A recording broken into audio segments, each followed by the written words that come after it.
ನೋಡಿ, ರಾಜಕಾರಣದಲ್ಲಿ ಕೆಲವು ಬಾರಿ ಹೇಗಿರುತ್ತೆ ದಾಳಗಳು ಅಂದ್ರೆ, ಈಗ ಸಿದ್ದರಾಮಯ್ಯನವರ ಟೀಮ್ ಇಂದ ಉರುಳಿಸಿರುವ ದಾಳ ಅದೇ ರೀತಿ ಇದೆ. ಸ್ವತಃ ದಿಲ್ಲಿಯ ನಾಯಕರೇ, ಕಾಂಗ್ರೆಸ್ನ ಹೈಕಮಾಂಡ್ ನಾಯಕರೇ ನಿರುತ್ತರರಾಗಿದ್ದಾರೆ. ಅಂತಹ ಪ್ರಶ್ನೆಗಳನ್ನ ಮುಂದಿಟ್ಟಿದ್ದಾರೆ. ಒಂದು ಗಾದೆ ಮಾತಿದೆಯಲ್ಲ, ಬೀದಿಯಲ್ಲಿ ಹೋಗೋ ಮಾರಮ್ಮನ್ನ ಮನೆ ಕರ್ಸ್ಕೊಂಡ್ರು ಅಂತಲಿ, ಹಂಗಾಗಿದೆ ಕಾಂಗ್ರೆಸ್ನ ಪರಿಸ್ಥಿತಿ. ಸ್ವತಃ ಅವರೇ ಕರ್ಸ್ಕೊಂಡು ಮಂಗಳಾರತಿ ಮಾಡಿಸ್ಕೊಂಡಂಗೆ ಆಯ್ತಿತ್ತು ಕತೆ. ಯಾಕಂದ್ರೆ ನೋಡಿ, ಈ ಹಿಂದೆ ಯಾವಾಗೆಲ್ಲ ಸಿದ್ದರಾಮಯ್ಯ ಬಣದಿಂದ 10 ವಿಚಾರಗಳನ್ನ ಎತ್ತಿದ್ರು, ಆದ್ರೆ ಹೈಕಮಾಂಡ್ ಬ್ರೇಕ್ ಹಾಕಿತ್ತು, ಬೀಗ ಹಾಕಿತ್ತು. ಡಿಲ್ಲಿ ಎಲೆಕ್ಷನ್ ಅನ್ನುವಂಥ ಮಾತನ್ನ ಹೇಳಿ ಸುಮ್ಮನಿರಿಸಿದ್ರು. ದೆಹಲಿಯ ರಿಸಲ್ಟ್ ಬಂತು. ಈಗ ಶುರು ಆಯ್ತು ಆಟ. ಯಾವ ಆಟ, ಯಾವ ಪ್ರಶ್ನೆಗಳು, ಯಾವುದಕ್ಕೆ ಉತ್ತರ ಇಲ್ಲ ಹೈಕಮಾಂಡ್ ಬಳಿ. ಏನಾಗ್ತಾ ಇದೆ ಕಾಂಗ್ರೆಸ್ನಲ್ಲಿ, ಈ ಎಲ್ಲ ಪ್ರಶ್ನೆಗಳಿಗೆ ಉತ್ತರ ಕೊಡುವ ಸಲುವಾಗಿ ನಾನು ಬಂದಿದ್ದೇನೆ. ಆತ್ಮೀಯರೇ, ವಾರ್ತೆ ವಿಶೇಷ ಕಾರ್ಯಕ್ರಮಕ್ಕೆ ಸ್ವಾಗತ. ನಾನು ವೀರೇಂದ್ರ ಉಪ್ಪುಂದ.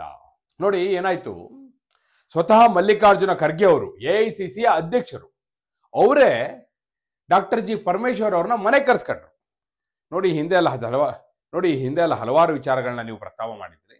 ಬನ್ನಿ ಈಗ ಮಾತಾಡೋಣ. ನಾವು ಹೇಳಿದ್ವಲ್ಲ, ದೆಹಲಿ ಎಲೆಕ್ಷನ್ ಆದ್ಮೇಲೆ ಚರ್ಚೆ ಮಾಡೋಣ ಅಂತೇಳಿ. ಈಗ ಬನ್ನಿ ಅಂತೇಳಿ ಕರ್ಸ್ಕೊಂಡ್ರು.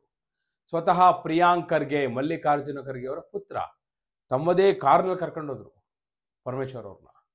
ಕರ್ಕೊಂಡು ಹೋಗಿ ಮಲ್ಲಿಕಾರ್ಜುನ ಖರ್ಗೆ ಅವರು ಹಾಗೂ ಡಾಕ್ಟರ್ ಜಿ ಪರಮೇಶ್ವರ್ 1 to 1 ಕೂರೋವರೆಗೂ ಎಲ್ಲ ಸರಿ ಇತ್ತು. ಯಾವಾಗ 1 to 1 ಮಾತುಕತೆ ಕೂತ್ರೋ ಶುರು ಆಯ್ತು ನೋಡಿ ಗ್ರಾಚಾರ.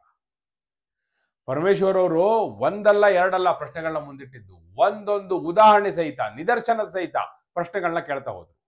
ಖರ್ಗೆ ಅವ್ರ ಬಳಿ ಉತ್ತರ ಇರಲಿಲ್ಲ. ಯಾಕಂದ್ರೆ ಯಾವುದೋ ಒಂದು ಇನ್ಸಿಡೆಂಟು ಅಂತ ಆಗಿದ್ರೆ ಅವರು ಬಹುಶಃ ಇಗ್ನೋರ್ ಮಾಡ್ತಾ ಇದ್ರೇನೋ. ಆದ್ರೆ ಇದು ಹಾಗಾಗ್ಲಿಲ್ಲ. ಅವರು ಒಂದ್ ರೀತಿ ಲಿಸ್ಟ್ನೇ ತಲೆಯಲ್ಲಿ ಇಟ್ಕೊಂಡಿದ್ರು. ಒಂದೊಂದನ್ನು ಹೇಳ್ತಾ ಹೋದ್ರು. ಇದಕ್ಕೇನು ಹೇಳ್ತಿರೋ ಉತ್ತರ ಅಂತ ಕೇಳಿದ್ರು. ಏನ್ ಹೇಳ್ತಾರೆ ಉತ್ತರ? ಅದು ಈ ರೀತಿಯ ಪ್ರಶ್ನೆಗಳಿಗೆ ಎಲ್ಲಿರುತ್ತೆ ಉತ್ತರ?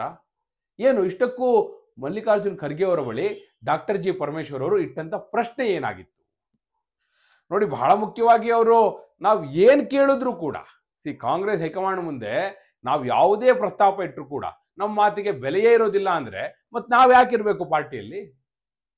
ನೀವು ಈ ಹಿಂದೆ ಮುಖ್ಯಮಂತ್ರಿಗಳನ್ನ, ಉಪಮುಖ್ಯಮಂತ್ರಿಗಳನ್ನ ತೀರ್ಮಾನ ಮಾಡುವಾಗ್ಲೂ ನಮ್ಮನ್ನು ಕನ್ಸಿಡರೇಷನ್ ತೆಗೆದುಕೊಳ್ಳಲಿಲ್ಲ.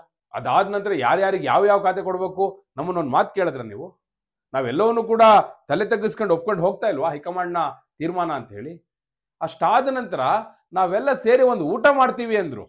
ಅದಕ್ಕೂ ಬಿಡಲ್ಲ ಅಂದ್ರೆ ಸುರ್ಜೇವಾಲಾ ಫೋನ್ ಮಾಡಿಬಿಟ್ಟು ನಮಗೆ ನೀವು ಮಾಡಂಗಿಲ್ಲ ಊಟ ಅಂತ ಹೇಳ್ತಾರಂದ್ರೆ ಇದ್ಯಾವ ಸೀಮೆ ನ್ಯಾಯ ಅಂತ ಕೇಳಿದ್ರು. ಪ್ರಶ್ನೆ ಸರಿ ಇದೆ ಅಲ್ವಾ? ಬಹಳ ಮುಖ್ಯವಾಗಿ ಅವರ ಅಸಮಾಧಾನ, ಆಕ್ಷೇಪ ಇದ್ದದ್ದೇ ರಣದೀಪ್ ಸಿಂಗ್ ಸುರ್ಜೇವಾಲಾ ಬಗ್ಗೆ. ಇದ್ದಕ್ಕಿದ್ದಂಗೆ ಫೋನ್ ಮಾಡಿ ನೀವು ಮೀಟಿಂಗ್ ಮಾಡ್ಬಿಡಿ ಅಂತ ಹೇಳಿದ್ರು. ನಾವು ಸುಮ್ಮನಾದ್ವಿ. ನಾವು ಪೋಸ್ಟ್ಪೋನ್ ಮಾಡಿ ಅಂದ್ರು, ಪೋಸ್ಟ್ಪೋನ್ ಅಂತ ಹೇಳಿದ್ವಿ. ಮತ್ತೆ ಮಾಡಬೇಕು ಅಂದ್ರೆ ಆ ಕಡೆಯಿಂದ ರೆಸ್ಪಾನ್ಸೇ ಇಲ್ಲ. ಅವತ್ತು ಫೋನ್ ಮಾಡಿದವ್ರು ಇವತ್ತಿನವರೆಗೂ ಮತ್ತೆ ಮಾತೇ ಆಡಿಲ್ಲ. ಏನು ಮಾಡ್ಬೇಕು ನಾವು ಉತ್ತರದಾಯಿಗಳಲ್ವಾ? ಚಿತ್ರದುರ್ಗದಲ್ಲಿ ಅವತ್ತು ಸಭೆ ಮಾಡಿದಾಗ ಆ ಸಮುದಾಯದವರಿಗೆ, ಪರಿಶಿಷ್ಟ ಜಾತಿ ಹಾಗೂ ಪರಿಶಿಷ್ಟ ಪಂಗಡದವರಿಗೆ ನಾವು ಮಾತು ಕೊಟ್ಟಿದ್ವಿ ಅಲ್ವಾ? ಅದನ್ನ ಈಡೇರಿಸಬೇಕಾದ ಕರ್ತವ್ಯ ನಮ್ದಲ್ವಾ? ಹಾಗಾದ್ರೆ ಅದಕ್ಕೊಂದು ಸಭೆ ಮಾಡ್ತೀವಿ, ಎಲ್ಲ ಶಾಸಕರು ಸೇರ್ತೀವಿ ಅಂದ್ರೆ ಅದು ಮಾಡಬಾರ್ದು ಅಂದ್ರೆ ಏನ್ ಮೆಸೇಜ್ ಕೊಡ್ಲಿಕ್ಕೆ ಹೊರಟಿದ್ದೀರಿ ನೀವು? ಇದು ಪಾರ್ಟಿ ಕಟ್ಟುವಂತ ಪರಿಯ? ಇದನ್ನ ನೀವು ಪ್ರೋತ್ಸಾಹಿಸ್ತೀರಾ? ಇದನ್ನ ಎನ್ಕರೇಜ್ಮೆಂಟ್ ಮಾಡ್ತಾರೆ ನೀವು ಅಂತ ಕೇಳಿದ್ರು. ಏನು ಉತ್ತರ ಕೊಡ್ತಾರೆ ಖರ್ಗೆ ಅವರು? ಮತ್ತವ್ರು ಹೇಳ್ತಾ ಹೋದ್ರು, ನೋಡಿ ಯಾವ ರೀತಿ ನಮಗೆ ಹರ್ಡಲ್ಸ್ಗಳಿವೆ. ಯಾವ ತೀರ್ಮಾನ ಮಾಡ್ತೀವಿ ಅಂತ ಹೊರಟರು ಕೂಡ ಅದಕ್ಕೆ ಯಾವಾಗಲೂ ಅಡ್ಡಿ. ನಾವು ಕೇಳಿದ್ವಿ, ಲೋಕಸಭೆ ಚುನಾವಣೆಗೂ ಮೊದಲೇ ಕೇಳಿದ್ವಿ. ನೋಡಿ, ಜನ ಅಪೇಕ್ಷೆ ಪಡ್ತಾ ಇದ್ದಾರೆ, ಒಂದೊಂದು ಸಮುದಾಯಕ್ಕೆ, ಒಂದೊಂದು ಪ್ರಮುಖ ಸಮುದಾಯಗಳಿಗೆ ಕನಿಷ್ಠ 3 DCMಗಳನ್ನ ಹೆಚ್ಚುವರಿಯಾಗಿ ಮಾಡಿ ಅಂತ ಕೇಳಿದ್ವಿ. ನೋ ಅಂತ ಹೇಳಿದ್ರಿ. ಏನಾಯ್ತು ರಿಸಲ್ಟು? ಬೇಕಿತ್ತ ಇದು ಲೋಕಸಭಾ ಚುನಾವಣೆ ಸಂದರ್ಭದಲ್ಲಿ? ನಾವು ಹೇಳಿದ್ದು ಪಕ್ಷ ವಿರೋಧಿನ? ಪಕ್ಷದ ಹಿತದೃಷ್ಟಿಯಿಂದಲೇ ಹೇಳಿದ್ದು. ನಾವೇನೋ ಆಗ್ಬೇಕು ಅಂತ ಅಲ್ಲ. ಬೇಕಿದ್ರೆ ನಿಮ್ಮ ಮಗನ್ನೇ ಮಾಡ್ರಿ, ಪ್ರಿಯಾಂಕ್ ಖರ್ಗೆ ಅವ್ರನ್ನೇ ಮಾಡಿ.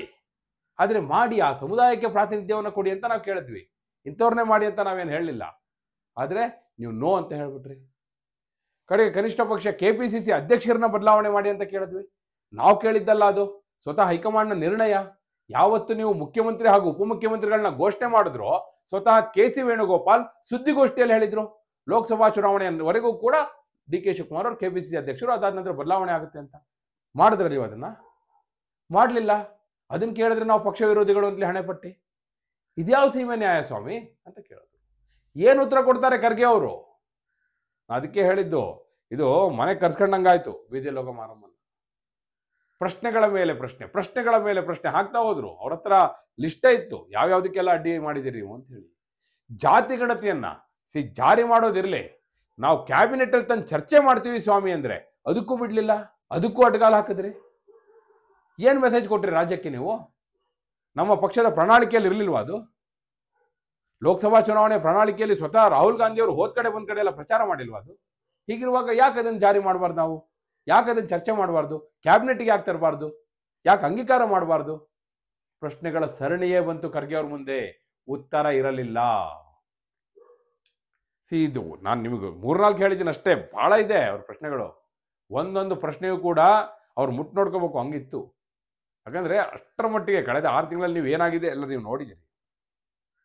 ಒಂದೊಂದನ್ನು ಹೇಳ್ತಾ ಹೋದ್ರು ಅವರು. ಹಾಗೆ ಸ್ವಾಭಿಮಾನಿ ಸಮಾವೇಶ ಆಗಲಿ ಮಾಡ್ಲಿಕ್ಕೆ ಕೊಟ್ವಿ ನಾವು, ಅದನ್ನು ಅನುಮಾನದಿಂದ ನೋಡಿದ್ರಿ ನೀವು. ಅದನ್ನು ಬಂದು ಹೈಜಾಕ್ ಮಾಡಿದ್ರು ಅನ್ನೋ ರೀತಿ ಮೆಸೇಜ್ ಹೋಯ್ತು. ಬೇಕಿತ್ತ ಇದು? ನೀವೇ ಕರೆದು 4 ಗೋಡೆಗಳ ಮಧ್ಯೆ ಅದನ್ನು ಹೇಳಿದಿದ್ರೆ ನಾವೇ ಮಾಡ್ಬಿಡ್ತಿದ್ವಿ. ಅದ್ಯಾಕೆ ಡಿ ಕೆ ಶಿವಕುಮಾರ್ ಎಂಟ್ರಿ ಕೊಟ್ಟರು, ಅವ್ರೇನೋ ಒಂದು ಇದನ್ನ ತಮ್ಮ ಕಬ್ಜಾಕ್ ತೆಗೆದುಕೊಂಡ್ರು ಅನ್ನೋ ರೀತಿ ಮೆಸೇಜ್ ಹೋಗ್ಲಿಕ್ಕೆ ಯಾಕೆ ಅವಕಾಶ ಮಾಡಿಕೊಟ್ರಿ? ಇದೆಲ್ಲ ಹೈಕಮಾಂಡ್ನಿಂದ ಅದು ತಪ್ಪಲ್ವಾ? ನಾವೇನಾದ್ರೂ ಯಾವತ್ತಾದ್ರೂ ಎದುರು ಮಾತಾಡಿದೀವ? ಮತ್ತು ಬಾಯಿ ಮುಚ್ಕೊಳ್ಳಿ ಅಂತ ಹೇಳ್ತೀರಿ ನೀವು. ಇಷ್ಟೆಲ್ಲ ಸಹಿಸ್ಕೊಂಡು ನಾವು ಬಾಯಿ ಮುಚ್ಕೊಂಡೇ ಇರೋದೀಗ. ಎಲ್ಲಿವರೆಗೂ ಹೀಗೆ ಇರಬೇಕು ಅಂತ ಹೇಳ್ತೀರಿ? ಪ್ರಶ್ನೆ ಪರಮೇಶ್ವರ್ ಆಗಿ, ಉತ್ತರ ಖರ್ಗೆ ಅವ್ರ ಬಳಿ ಇರಲಿಲ್ಲ. ನೋಡಿ, ಮತ್ತವ್ರು ಕೇಳ್ತಾ ಹೋದ್ರು, ಖಾತೆ ಬದಲಾವಣೆ ಮಾಡಿಕೊಡಿ ಅಂತ ಕೇಳಿದ್ವಿ. ನಮಗೆ ಕೇಳ್ಬಿಟ್ಟು ಕೊಟ್ರ ನೀವೇನಾದ್ರು ಗೃಹ ಖಾತೆನ? ನೀವು ಕೊಟ್ಟರೆ ಅಂದ್ರೆ ಒಪ್ಕೊಂಡು ನಾವು ಮಾಡ್ಕೊಂಡು ಹೋಗ್ತಾ ಇದ್ದೀವಿ. ಆಯ್ತು, ಕನಿಷ್ಠ ನೀವು ಖಾತೆ ಯಾರು ಬದಲಾವಣೆ ಮಾಡಿಕೊಡಿ ಸ್ವಾಮಿ ಅಂತ ಕೇಳಿದ್ವಿ, ಯಾರು ಅದಕ್ಕೆ ತುಟಿ ಪಿಟಕ್ಕನ್ಲಿಲ್ಲ. ಸಂಪುಟ ವಿಸ್ತರಣೆ ಮಾಡಬೇಕು ಅನ್ನುವಂಥ ಪ್ರಸ್ತಾವ ಬಂತು, ಅದಕ್ಕೂ ಅವಕಾಶ ಕೊಡಲಿಲ್ಲ. ಸಂಪುಟ ಪುನರ್ರಚನೆ ಮಾಡಿ ಅಂತ ಕೇಳಿದ್ವಿ, ಅದನ್ನೂ ಮಾಡಲಿಲ್ಲ. ಮತ್ತು ನಾವು ಯಾಕಿರ್ಬೇಕು ಪಾರ್ಟಿಯಲ್ಲಿ? ಹಾಗಾದ್ರೆ ನಮ್ಮ ಯಾವ ಮಾತಿಗೂ ಬೆಲೆ ಇಲ್ಲ ಅನ್ನೋದಾದ್ರೆ ನಾವು ಪಕ್ಷದಲ್ಲಿ ಯಾಕಿರ್ಬೇಕು? ಇದು ಪರಮೇಶ್ವರ್ ಅವರ ಪ್ರಶ್ನೆ ಆಗಿತ್ತು. ಮತ್ತವ್ರು ಕೇಳಿದ್ರು, ನೋಡಿ ಎಷ್ಟು ವಿಚಾರಗಳನ್ನ ಅವ್ರು ಪ್ರಸ್ತಾವ ಮಾಡ್ತಾ ಹೋಗಿದಾರಂದ್ರೆ ಒಂದೊಂದು ಕೂಡ ಸೂಕ್ಷ್ಮ ಸಂಗತಿಗಳೇ. ಸುರ್ಜೇವಾಲಾ ಅವ್ರನ್ನ ಬದಲಾವಣೆ ಮಾಡಿ ಅಂತ ನಾವು ಕೇಳಿದ್ವಿ. ಏನು ನಮ್ಮವ್ರು ಯಾರು ಅಲ್ಲಿ ಬಂದು ಕೂರ್ಬೇಕು ಅಂತ ಅಲ್ಲ, ಅವರ ನಡೆ ಒಬ್ಬರ ಪರವಾಗಿದೆ, ಏಕಪಕ್ಷೀಯವಾಗಿದೆ, ಪೂರ್ತಿ ಹೈಕಮಾಂಡ್ ಒಬ್ಬ ವ್ಯಕ್ತಿಯ ಬೆನ್ನ ಹಿಂದೆ ನಿಂತಿದೆ ಅನ್ನೋ ರೀತಿ ಮೆಸೇಜ್ ಹೋಗ್ಲಿಕ್ಕೆ ಅವ್ರು ಅವಕಾಶ ಕೊಡ್ತಾ ಇದ್ದಾರೆ. ಹೀಗಾಗಿ ಬದಲಾವಣೆ ಮಾಡಿ ಅಂತ ಕೇಳಿದ್ವಿ, ಅದಕ್ಕೂ ಸೊಪ್ಪು ಹಾಕ್ಲಿಲ್ಲ. ಕನಿಷ್ಠ ದಲಿತರಿಗೆ ಒಂದು ಪ್ರಾತಿನಿಧ್ಯವನ್ನ ಕೊಡಿ ಅಂತ ಒಂದು ಸಂದೇಶ ಹೋಗ್ಲಿ ರಾಜ್ಯಕ್ಕೆ ಅಂತ ಕೇಳಿದ್ವಿ. ನಾನು ಹೇಳ್ತಾ ಇದ್ದೀನಿಲ್ಲ, ಖರ್ಗೆ ಅವರೇ, ನೀವೇ ಬೇಕಾದ್ರೆ ಮುಖ್ಯಮಂತ್ರಿ ಆಗಿ, ನಿಮ್ಮ ಮಗನ್ನೇ ಉಪಮುಖ್ಯಮಂತ್ರಿ ಮಾಡಿ, ಒಂದು ಪ್ರಾತಿನಿಧ್ಯ ಸಿಗ್ಲಿ ಆ ಸಮುದಾಯಕ್ಕೆ ಅನ್ನೋದು ನಮ್ಮ ಬೇಡಿಕೆ. ಇದನ್ನ ಕೇಳಿದ್ರೆ ನಾವು ಪಕ್ಷ ವಿರೋಧಿಗಳೇ? ಆ ರೀತಿ ಬಿಂಬಿಸುವಂತ ಪ್ರಯತ್ನ ನಡೀತಾ ಇದೆ. ಇದನ್ನ ಇನ್ನು ಸಹಿಸಿಕೊಳ್ಳಿಕ್ಕೆ ಸಾಧ್ಯ ಇಲ್ಲ.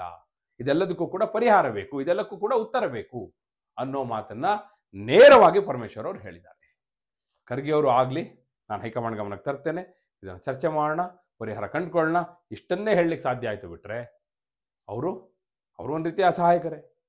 ಏನೆಲ್ಲ ಅವ್ರು ಹೇಳ್ದಂಗೆ ನಡೀತಾ ದಿಲ್ಲಿಯಲ್ಲಿ? ಅವ್ರು ಏನಿದ್ರು ರಾಹುಲ್ ಗಾಂಧಿ ಅವ್ರಿಗೆ ಹೇಳ್ಬೇಕು, ಸೋನಿಯಾ ಗಾಂಧಿ ಅವ್ರಿಗೆ ಹೇಳ್ಬೇಕು, ಅವ್ರು ಹೆಂಗೆ ಹೇಳ್ತಾರೋ ಹಂಗೆ ಮಾಡ್ಬೇಕು, ಅಷ್ಟೇ ಇರೋದಲ್ಲಿ. ಹೀಗಿರುವಾಗ ಮಲ್ಲಿಕಾರ್ಜುನ್ ಖರ್ಗೆ ಅವರಾದ್ರೂ ಏನು ಮಾಡ್ತಾರೆ? ಹಿಂಗಾಗಿದ್ದೆ ಪರಿಸ್ಥಿತಿ. ಅಂದ್ರೆ ಅಲ್ಲಿಗೆ ಒಂದು ಸ್ಪಷ್ಟ, ಈಗ ಸಿದ್ದರಾಮಯ್ಯ ಆ್ಯಂಡ್ ಟೀಮ್ ಪರಮೇಶ್ವರ್ ಅವ್ರ ಮೂಲಕ ಈಗ ದಾಳವನ್ನು ಉರುಳಿಸಿದೆ. ಈಗ ಶುರು ಆಗುತ್ತೆ, ನಿಜವಾದ ಆಟ ಈಗ ಶುರು ಆಗುತ್ತೆ. ಆ ಕಡೆ ಬಂಗಾರಪೇಟೆ ನಾರಾಯಣಸ್ವಾಮಿ ಅವರು ಹೇಳಿದ್ದಾರೆ, ಇನ್ನೇನು ಕ್ಯಾಬಿನೆಟ್ ರಿಷಫಲ್ ಆಗುತ್ತೆ, ಏಪ್ರಿಲಲ್ಲಿ ಮಾಡ್ತಾರೆ ಅಂತೇಳಿ ಹೇಳಿದ್ದಾರೆ, ನಾವು ಕಾಯ್ತಾ ಇದ್ದೀವಿ ಅಂತ.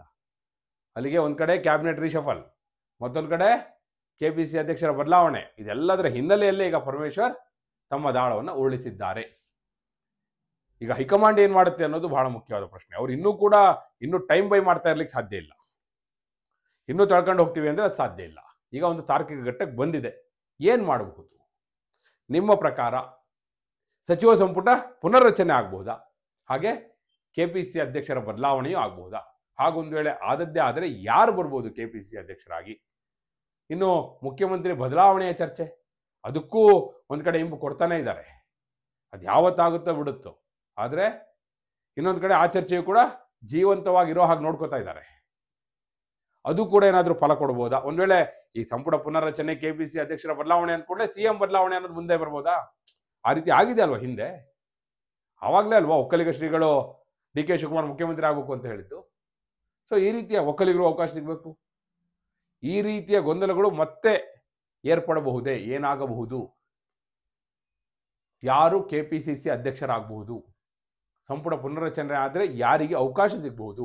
ನಿಮ್ಮ ಅಭಿಪ್ರಾಯವನ್ನ ಕಮೆಂಟ್ ಮೂಲಕ ತಿಳಿಸಿ. ಹಾಗೆ ನೀವಿನ್ನು ವಾರ್ತೆ ಚಾನಲ್ನ ಸಬ್ಸ್ಕ್ರೈಬ್ ಮಾಡಿಲ್ಲ ಅಂದ್ರೆ ಈಗಲೇ ಸಬ್ಸ್ಕ್ರೈಬ್ ಮಾಡಿ. ಧನ್ಯವಾದ.